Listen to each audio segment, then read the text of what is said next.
ನಮಸ್ಕಾರ. ಗರುಡ ಧ್ವಜ ಯೂಟ್ಯೂಬ್ ಚಾನಲ್ಗೆ ನಮಸ್ಕಾರ. ನಾನು ಹೇಳೋಕ್ಕೆ ಇವತ್ತು ಬಂದಿದ್ದೀನಿ ಅಂದರೆ ನೋಡಿ, ಇದು BMTC ಬಸ್ಸಲ್ಲಿ ಬರಬೇಕಾದ್ರೆ ನಡೆದಂಥ ಘಟನೆ ಇದು ನೋಡಿ. ಸರ್ಕಾರದ ಬಸ್ಸು,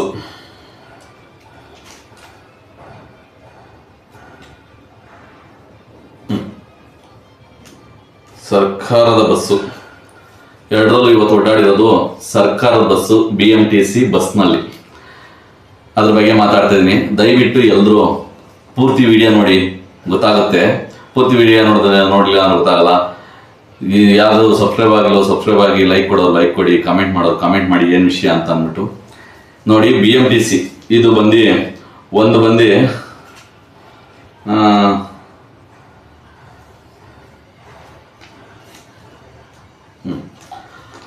ಇದು ಮಾಗಡಿ ರೋಡು ಬ್ಯಾಡ್ರಳ್ಳಿ ತ ನೋಡ್ಕೊಂಬಿಡಿ.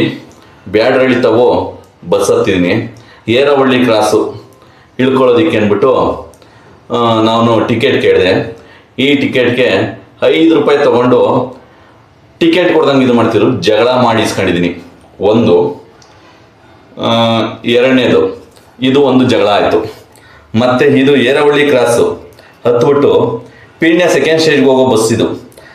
ನಾನು ಇಳಿದಿರೋದು ನಾಗರಹೊಳೆ ನಗರದಲ್ಲಿ ಇಳ್ಕೊಳ್ಳೋದಕ್ಕೆ ಅಂದ್ಬಿಟ್ಟು ಟಿಕೆಟ್ ಕೇಳಿದೆ. ಇವರು ಕೂಡ 5 ರೂಪಾಯಿ ತಗೊಂಡು ಟಿಕೆಟ್ ಕೊಡ್ದಂಗೆ ಹೋಗ್ತಾಯಿದ್ರು. ನಾನು ಇದನ್ನು ಕೂಡ ಜಗಳ ಮಾಡಿ ಇಸ್ಕೊಂಡಿದ್ದೀನಿ. ಇವೆರಡು ಟಿಕೆಟ್ ಬಗ್ಗೆನೂ ಇದು ಸರ್ಕಾರದ ರಾಮಲಿಂಗ ರೆಡ್ಡಿ ಸಾಹೇಬರಿಗೆ ತಲುಪೋವರೆಗೂ ಶೇರ್ ಮಾಡಿ, ಕಮೆಂಟ್ ಮಾಡಿ. ಅದಕ್ಕೇನು ಅನ್ನಿಸ್ತದೋ ಅದನ್ನು ನಿಮ್ಮ ಉತ್ತರ. ಸರ್ಕಾರಕ್ಕೆ ಲಾಸ್ ಆಗಬಾರ್ದು ಅನ್ನೋದಕ್ಕೋಸ್ಕರ ನಾನು ಈ ವಿಡಿಯೋ ಮಾಡ್ತಾ ಇದ್ದೀನಿ.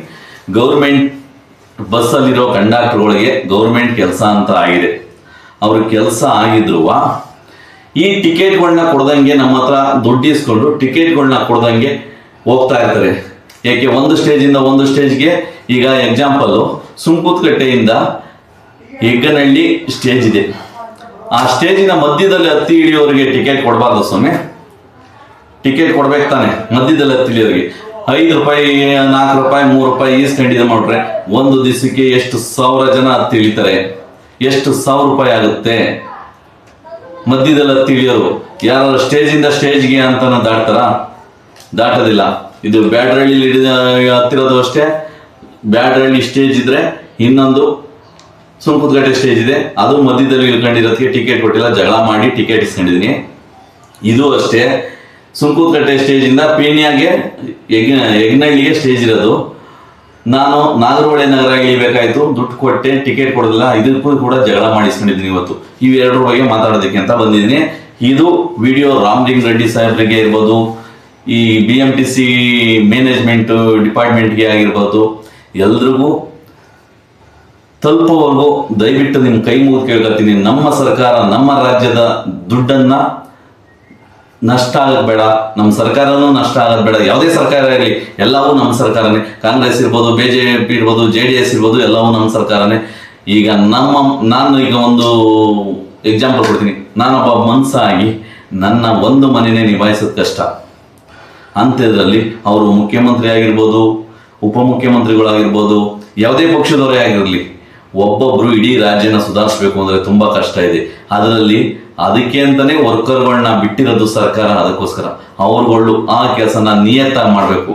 ನಿಯತ್ತಾಗಿ ಮಾಡದಲೆ ಈ ಬಸ್ನ ಟಿಕೆಟ್ಗಳನ್ನ ಈ ಥರ ಮೋಸ ಮಾಡಿದ್ರೆ ಅವರು ಯಾವ ಮುಖ್ಯಮಂತ್ರಿಗಳೇ ಆಗಲಿ, ಪ್ರಧಾನಮಂತ್ರಿಗಳೇ ಆಗಲಿ, ಯಾರೇ ಆಗಲಿ ಕಾಯ್ಕೊಂಡು ಕೂತ್ಕೊಳ್ಳೋಕ್ಕಾಗತ್ತೆ? ಜನ ಮಾಡೋ ಮೋಸಕ್ಕೆ ಇಷ್ಟೇ ಅಲ್ಲ, ಇನ್ನೂ ಇದೆ.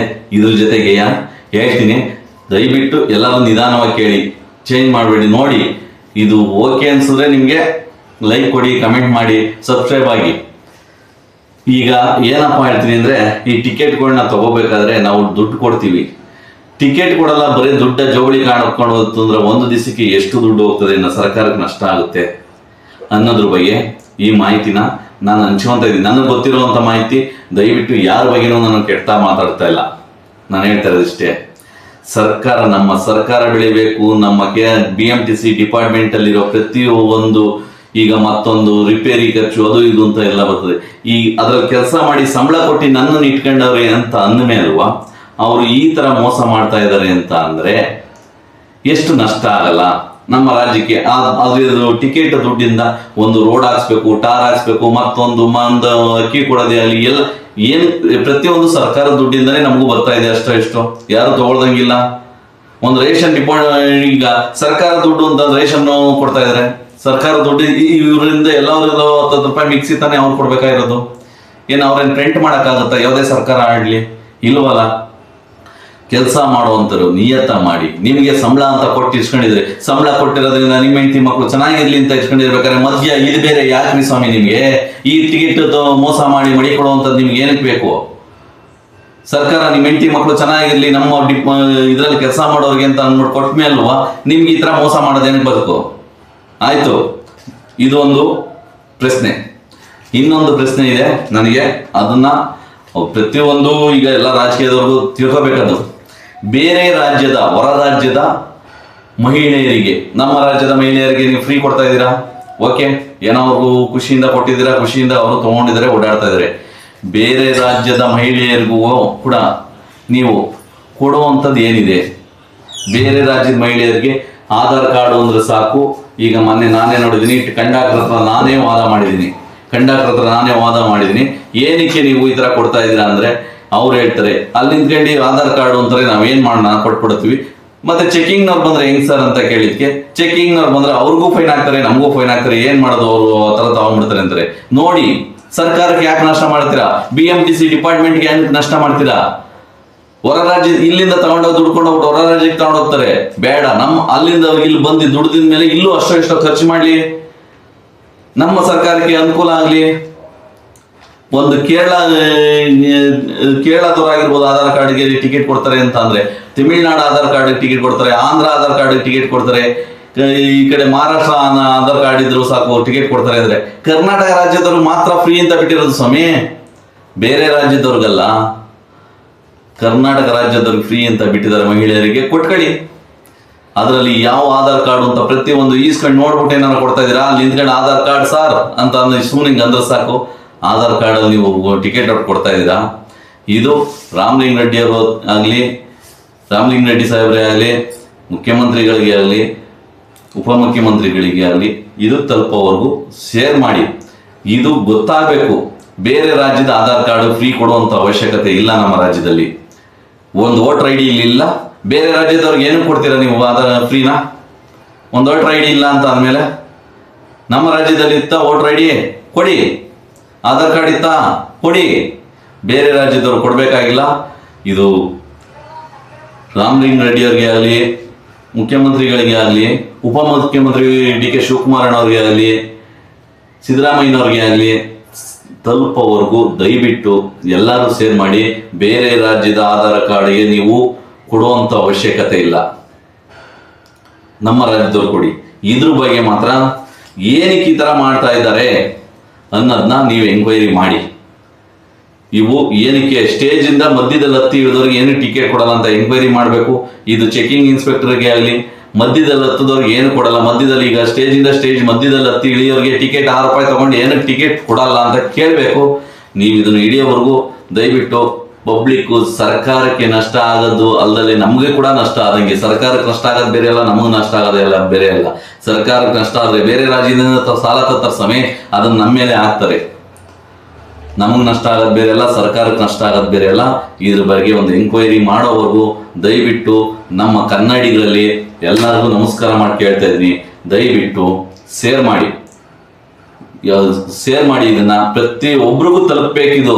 ರಾಜಕೀಯದಲ್ಲಿ ಇರೋರ್ಗೂ ತಲುಪಬೇಕು, ಗೌರ್ಮೆಂಟ್ ಜಾಬಲ್ಲಿ ಇರೋರ್ಗೂ ತಲುಪಬೇಕು. ಒಂದು ಟಿಕೆಟ್ ದುಡ್ಡು ಕೊಟ್ಟರು ಟಿಕೆಟ್ ಕೊಡದಲ್ಲೇ ಬಿಡಿ ಪರವಾಗಿಲ್ಲ ಅಂತ ಅಂದ್ಬಿಟ್ಟು ಅಂದ್ರೆ ಒಂದು ದಿವಸಕ್ಕೆ ಎಷ್ಟು ಜನ ಹತ್ತಿ ಇಳಿತಾರೆ, ಅದ್ರದ್ದು ಎಷ್ಟು ದುಡ್ಡು ಆಯ್ತದೆ? BMTC ಡಿಪಾರ್ಟ್ಮೆಂಟ್ಗೆ ಎಷ್ಟು ದುಡ್ಡು ಆಗುತ್ತೆ? ಪ್ರತಿಯೊಬ್ರು ಡ್ರೈವರ್ಗಳು, ಕಂಡಕ್ಟರ್ಗಳು ಇದೇ ತರ ಮಾಡಿದ್ರೆ ಇವ್ಯಾವ ಈ ಟಿಕೆಟ್ ಅವೆಲ್ಲ ತೋರಿಸಿದೀವಿ ನಾವು.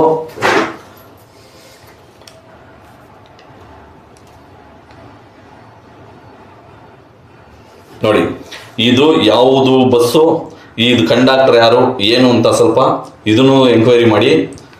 ಮತ್ತೆ ಇದು ಅಷ್ಟೇ ನೋಡಿ, ಇದು ಅಷ್ಟೇ ಯಾವ ಡಿಪಾರ್ಟ್ಮೆಂಟು ಯಾವ ಡಿಪೋ ಅನ್ನೋದೆಲ್ಲ ಎಂಕ್ವೈರಿ ಮಾಡಿ ಇದನ್ನ ನೀವು ಕ್ರಮ ಮಾಡ್ಕೊಳ್ಳಿ, ಕ್ರಮ ತಗೊಳ್ಳಿ. ಯಾಕೆ ಅಂದರೆ ಮಧ್ಯದಲ್ಲಿ ಇಳಿಯೋರು ಹತ್ತೋರು ಬೇಕಾದಷ್ಟು ಜನ ಇದೆ ಸರ್. ಮಧ್ಯದಲ್ಲಿ ಇಳಿಯೋರು ಹತ್ತೋರು ಬೇಕಾದಷ್ಟು ಜನ ಇರ್ತಾರೆ.